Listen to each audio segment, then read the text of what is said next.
وعشیرتکم واموال اقترفتموها وتجارۃ تخشون کسادها ومساکن ترضونها۔ فرمایا اے نبی صلی اللہ علیہ وسلم ان سے کہہ دیجئے اگر تمہیں تمہارے باپ دادا اور تمہاری اولاد اور تمہارے بہن بھائی اور تمہارے جوڑے مراد شوہر کے لیے بیوی، بیوی کے لیے شوہر، اور تمہارا کنبہ اور تمہارے وہ مال جو تم نے کمائے ہیں، اور وہ تجارت تمہاری جس کے کہ مندے کا، جس کے کہ نقصان کا تم کو اندیشہ ہوتا ہے، اور وہ تمہارے گھر جو تم کو بہت اچھے لگتے ہیں۔ ساری محبتیں آ گئیں، 5 محبتیں یہاں پر انسانوں کی اور 3 محبتیں جو ہیں وہ مال کی گنوا دی گئیں۔ فرمایا یہ جو چیزیں ہیں اگر احب الیکم یہ زیادہ محبوب ہیں تم کو، کس سے؟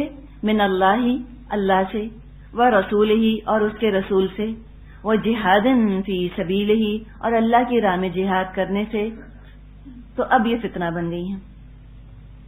حب تو ہو سکتی ہے ان سے، حب کی اجازت ہے، مباح ہے حب، لیکن احب اگر ہوا اب یہ مکروہ ہو گیا سب کچھ، اب یہ ناجائز کی طرف چل پڑا۔ حب ہو لیکن احب نہ ہو یہ ساری محبتیں۔ اب اگر تم کو یہ زیادہ محبوب ہو گئی ہیں اللہ اور اللہ کے رسول اور اللہ کی راہ میں جہاد کرنے سے، تو فرمایا فتربصوا تو جاؤ جا کے انتظار کرو، حتی یأتی اللہ بامرہ یہاں تک کہ اللہ اپنا فیصلہ لے آئے، واللہ لا یہدی القوم الفاسقین اور اللہ ایسے فاسقوں کو ہدایت نہیں دیتا۔ تو یہ فاسق کہا گیا ہے ان کو کہ جو مباح محبتوں کے دام میں زیادہ ہی گرفتار ہو جائیں، ناجائز حد تک ان کو لے جائیں، اور یہی ہماری سب سے بڑی آزمائش ہے۔ یہ محبتیں ہم کو احب ہو جاتی ہیں۔ تو ایک ترازو ہے جو کہ سورہ توبہ کی اس آیت میں دے دیا گیا ہے کہ اپنے اندر اس ترازو کو تم فٹ کر لو، ایک پلڑے میں ان 8 محبتوں کو ڈالو اور دوسرے پلڑے میں تم ان 3 محبتوں کو ڈالو، اللہ، اللہ کے رسول اور جہاد کی محبت کو ڈالو، اور اب دیکھو کون سا پلڑا جو ہے وہ بھاری ہے۔ ہم جب اپنے اندر ٹٹولتے ہیں تو یوں محسوس ہوتا ہے کہ یہ تو 8 محبتیں ہیں، ان میں سے تو ایک محبت لوگوں کو اللہ اور اللہ کے رسول اور اللہ کی راہ میں جہاد کرنے سے زیادہ محبوب ہو جاتی ہے، زیادہ پیاری ہے۔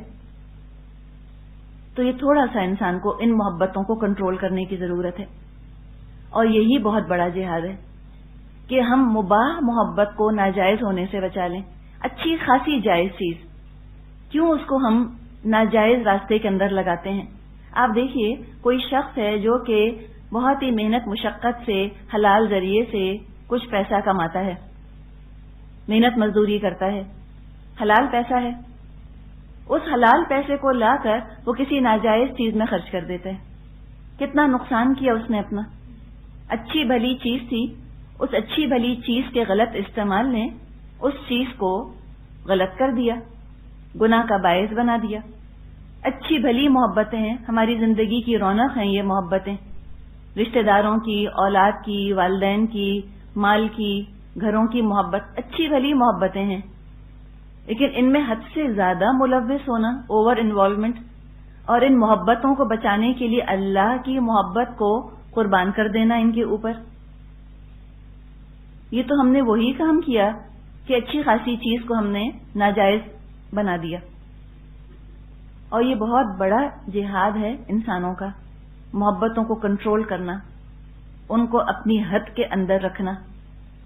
اس کے لیے بھی سال ہر سال کی انسان کو محنت چاہیے، اور اس کو کنٹرول کرنے کا وہی طریقہ ہے جس کے بارے میں ہم نے بات کی، ڈاکٹر عبدالحی صاحب رحمۃ اللہ علیہ کا طریقہ، کہ ہر چیز کو استعمال کرنے سے پہلے انسان سوچے کہ میں یہ کیوں کر رہی ہوں، میں یہ کیوں کر رہا ہوں، اور شعوری طور پہ کانشیسلی سوچے کہ میں اللہ کے لیے کر رہا ہوں، میں اللہ کے لیے کر رہی ہوں۔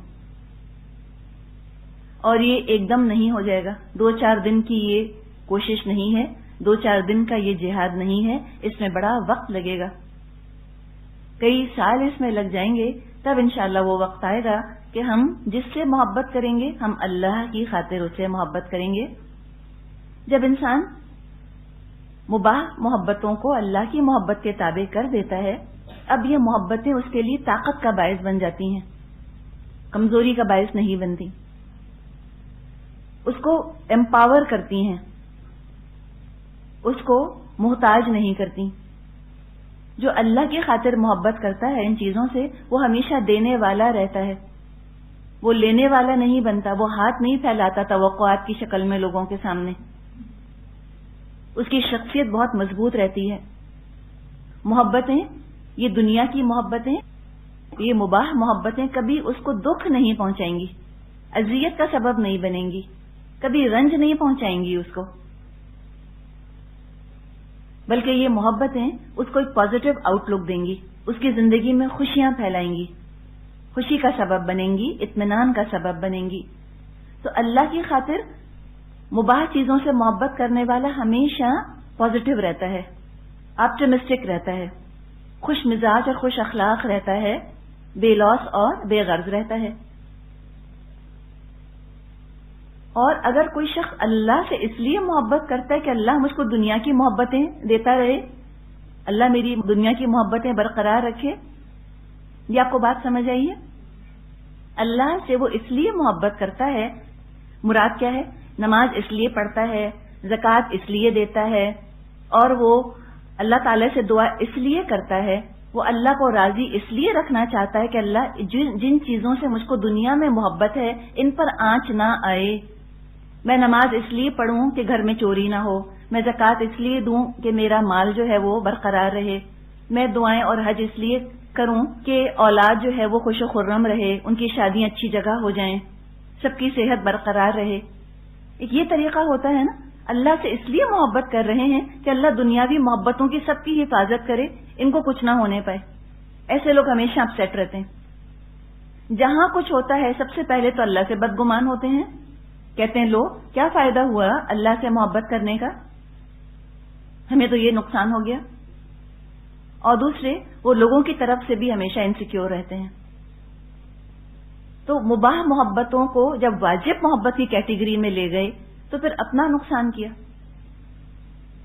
پھر پریشانی کا باعث بنتی ہیں یہ محبتیں، اور ایسا انسان ہمیشہ گلے شکوے کرتا رہتا ہے، پیسمسٹ رہتا ہے، ڈرتا رہتا ہے اور خود غرض ہوتا ہے۔ تو لہذا ہمیں بہت محتاط ہونے کی ضرورت ہے۔ اپنے نفس کا بھی انسان کے اوپر حق ہے، وَلِنَفْسِكَ عَلَيْكَ حَقًّا وَلِزَوْجِكَ عَلَيْكَ حَقًّا وَلِزَوْرِكَ عَلَيْكَ حَقًّا، یہ تو مضمون ہمیں ملتا ہے کہ تیرے نفس کا بھی تیرے اوپر حق ہے، تیری بیوی کا بھی تیرے اوپر حق ہے، اور تیرے مہمان کا بھی تیرے اوپر حق ہے۔ لیکن یہ نہ ہو کہ سب کے حق ادا کرتے کرتے اب اللہ کا حق ادا کرنے کا وقت ہی نہ بچے۔ ہم بچوں کے لیے روئیں، ہم مال کے لیے روئیں، ہم ان کے لیے پریشان ہوں، کبھی دین کا خیال ہی نہ آئے کہ دین کے لیے بھی تو رونا چاہیے، کبھی دین کے لیے بھی تو پریشان ہونا چاہیے۔ ہر ایک کی یاد میں رونا آئے، کبھی اللہ کی یاد میں رونا ہی نہ آئے، یہ نہیں ہونا چاہیے۔ تو اگر یہ محبتیں واجب محبت کے تابع ہیں تو نقصان نہیں دیں گی، آگے بڑھ جائیں گی تو ضرور نقصان کا باعث بنیں گی، شخصیت کے توڑ پھوڑ کا باعث بنیں گی، ٹینشن کا باعث بنیں گی، ڈپریشن کا باعث بنیں گی، اور انسان ایک طرح سے محتاجی کا احساس اپنے اندر پائے گا، خود غرض ہو جائے گا کہ یہ محبتیں نہ جانے پائیں میرے ہاتھ سے، ایک طرح سے بجائے دینے والے کے وہ لینے والا بن جاتا ہے، توقعات بہت رکھتا ہے، ایکسپیکٹیشنز بہت رکھتا ہے اور پریشان ہوتا ہے۔ تو یہ تیسری ہم نے قسم دیکھی، حد سے بڑھی ہوئی محبت، یعنی مباح چیزوں کی حد سے بڑھی ہوئی محبت۔ چوتھی قسم ہے حرام محبت، یعنی گناہوں سے محبت ہو جائے، جن چیزوں کو اللہ تعالی نے حرام قرار دے دیا ان چیزوں کی محبت انسان محسوس کرے۔ یہ بڑا فتنہ ہے، بڑا فتنہ ہے کہ انسان ناجائز چیزوں میں کشش محسوس کرنے لگ جائے۔ اللہ تعالیٰ نے فرمایا ہے سورہ آل عمران میں، وَيُحِبُّونَ أَن يُحْمَدُوا بِمَا لَمْ يَفْعَلُوا، یعنی آیت کا ایک ٹکڑا ہے کہ وہ پسند کرتے ہیں، محبت کرتے ہیں اس چیز سے کہ ان کی تعریف کی جائے ایسے کاموں پر جو کام انہوں نے نہیں کرے۔ یہ کیا ہے؟ اپنی تعریف کی خواہش، اپنی شہرت کی خواہش، اپنی مداح سننے کا دل چاہنے لگ جائے، قصیدوں کا شوق، فلیٹری کا شوق. اللہ تعالیٰ نے منع فرمایا ہے ہمیں اس چیز سے، اور اس کو بہت کنڈیم کیا گیا ہے قرآن میں کہ وہ اپنی حمد، اپنی تعریف چاہتے ہیں. تو جائز چیزوں پر بھی اپنی تعریف چاہنا پسندیدہ نہیں. رسولوں نے ہمیشہ اپنی قوم سے کہا تھا ما اسألکم علیہ من اجر، میں تم سے کوئی اجر نہیں چاہتا. تعریف کی شکل میں بھی کبھی انبیاء اور رسولوں نے اجر نہ مانگا قوموں سے.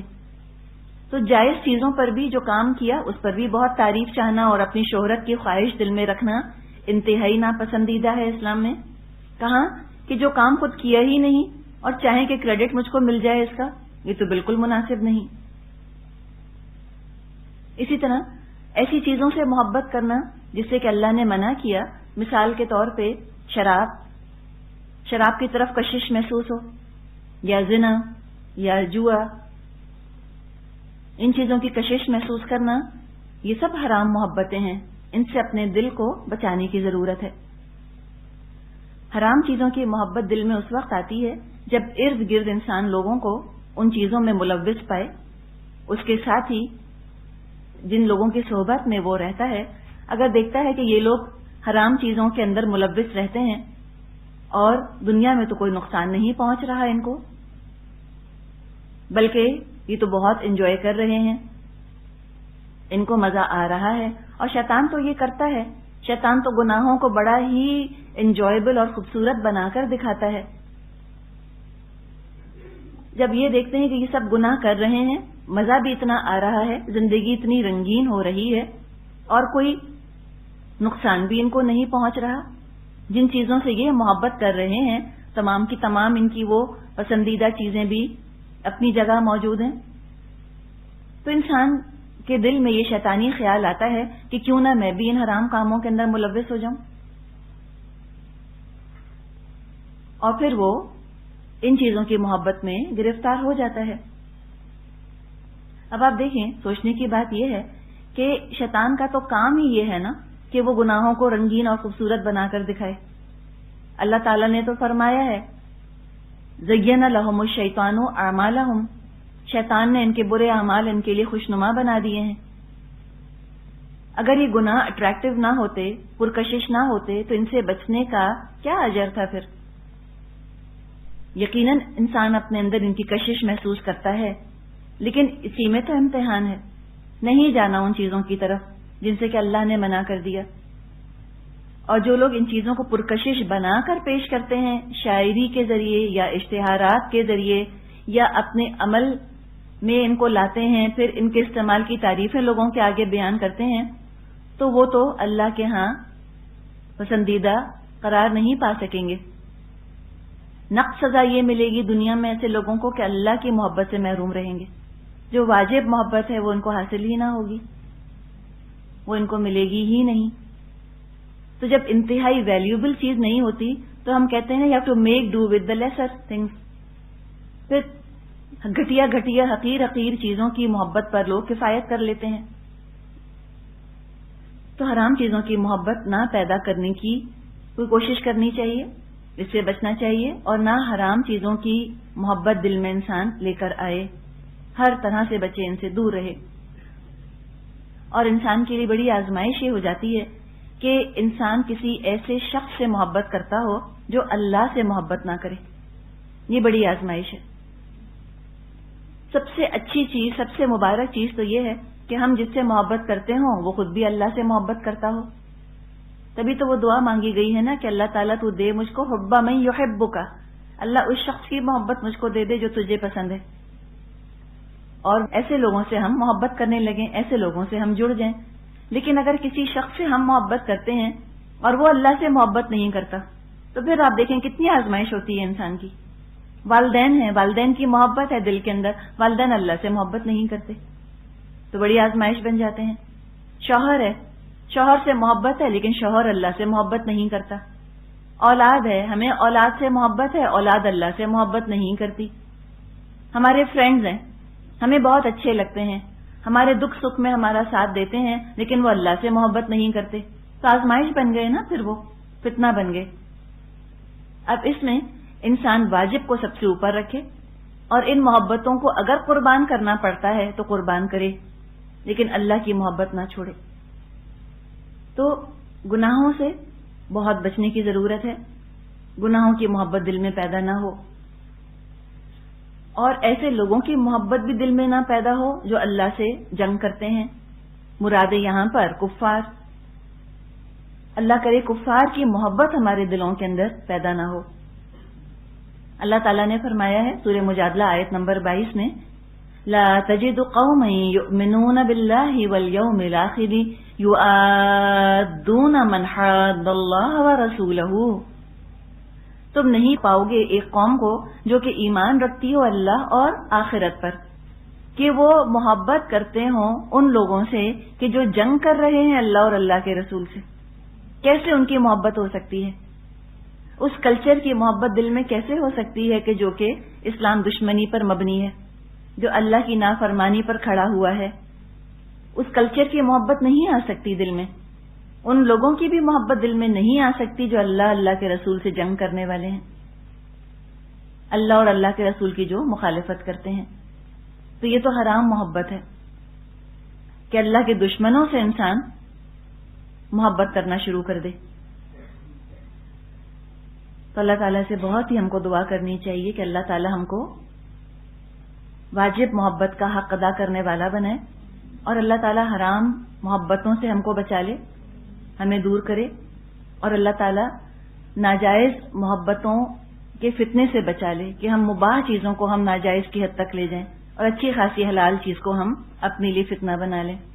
اتنی خوبصورت دعائیں آتی ہیں احادیثی کتابوں میں جس میں کہ اللہ تعالیٰ کی محبت مانگی گئی ہے۔ ایک دعا ہے نبی اکرم صلی اللہ علیہ وسلم کی کہ اللہم اجعل حبک احب الاشیاء الی، اللہ تعالیٰ تو اپنی محبت تمام ان چیزوں کی محبت سے بڑھا دے جو میرے پاس ہیں۔ تو یہ کتنی خوبصورت دعا ہے نا، آپ دیکھیں، وجعل خشیتک اخوف الاشیاء عندی، اور اللہ اپنا خوف ان تمام چیزوں کے خوف سے بڑھا دے جو میرے پاس ہیں، اور وقت عنی حاجات الدنیا بشوق الی لقائک، کہ اللہ دنیا کی خواہشات کم کر دے میری تاکہ میں تیری ملاقات کی تیاری کر سکوں۔ شوق جو ہے تجھ سے ملاقات کا وہ حاوی آ جائے، تیرے ملاقات کی محبت زیادہ بڑھ جائے دنیاوی چیزوں کے مقابلے میں۔ وَإِذَا أَقْرَرْتَ أَعْيُنَ أَهْلِ الدُّنْيَا مِنْ دُنْيَاهُمْ فَأَقْرِرْ عَيْنِي مِنْ عِبَادَتِكَ، کہ اللہ جب تو دنیا والوں کی نظروں کی ٹھنڈک ان کی دنیا میں رکھتا ہے تو میری آنکھوں کی ٹھنڈک اپنی عبادت میں رکھ دے۔ ایک اور بھی دعا بہت خوبصورت ہے، اللہم ارزقنی حبک وحب من ینفعنی حبہ عندک، کہ اللہ تعالیٰ تو مجھ کو دے اپنی محبت اور اس کی محبت جس کی محبت مجھ کو تیری محبت تک پہنچا دے، وہ مجھے نفع دے تیری محبت تک پہنچنے میں۔ اللہم ما رزقتنی مما احب، اللہ تعالیٰ جو کچھ تو نے مجھ کو دیا ہے جس سے میں محبت کرتا ہوں، فجعلہ قوۃ لی فیما تحب، اللہ ان محبتوں کو تو ذریعہ بنا دے قوت کا ان کاموں کے لیے جن سے تو محبت کرتا ہے۔ اور اللہم ما زویت عنی مما احب فجعلہ فراغا لی فیما تحب، اور اللہ تعالیٰ اگر تو مجھ سے کوئی چیز چھین لے، واپس لے لے، ایسی کوئی چیز جس سے مجھے محبت تھی، تو اللہ اس وقت کو میرے لیے فراغت کا ذریعہ بنا دے ان کاموں کے لیے جن سے تو محبت کرتا ہے۔ کتنی خوبصورت دعا ہے۔ تو اللہ تعالیٰ سے ہم یہی دعا کرتے ہیں کہ اللہ بس یہی ہماری تو دعائیں قبول فرما لے۔ اب یہ ایک ایویلویشن فارم ہے، اس میں یہ لکھا ہوا ہے کہ مندرجہ ذیل کیفیات کی درست کالم میں نشاندہی کیجیے۔ تو اس میں کچھ چیزیں لکھی ہوئی ہیں، پھر 3 کالم بنے ہیں، واجب، مباح اور حرام۔ اب ہمیں یہ دیکھنا ہے کہ یہ محبت جو ہے یہ واجب ہے، واجب کی کیٹیگری میں آتی ہے، مباح کی کیٹیگری میں آتی ہے، یا یہ حرام کے زمرے میں آتی ہے۔ پہلی چیز ہے اللہ کی راہ میں مال اور وقت کی قربانی دینا میرے لیے باعث خوشی ہے، واجب ہے، بہت اچھی چیز ہے، ہونا ہی چاہیے۔ یہ اپنے پیسے یا وقت کی قربانی دینا مشکل لگتا ہے، مشکل لگتا ہے مراد کیا ہے؟ اتنا مشکل لگتا ہے کہ پھر ہم نہیں قربان کر رہے ان کو، تب یہ چیزیں جو ہیں یہ حرام کی کیٹیگری میں چلی گئیں۔ والدین کو محبت بھری نظر سے دیکھنا یہ مباح کیٹیگری ہے، حدیث میں مضمون آتا ہے کہ والدین کو محبت کی نگاہ سے دیکھنے پر مقبول حج کا ثواب ملتا ہے۔ کسی نے پوچھا نبی اکرم صلی اللہ علیہ وسلم سے کہ اگر اپنے والدین کو ہم دن میں 100 دفعہ دیکھیں تو کیا یعنی 100 مقبول حج کا ہمیں ثواب ملے گا؟ آپ نے فرمایا کہ تم عمل کرتے کرتے تھک جاتے ہو، اللہ اجر دیتے دیتے نہیں تھکتا۔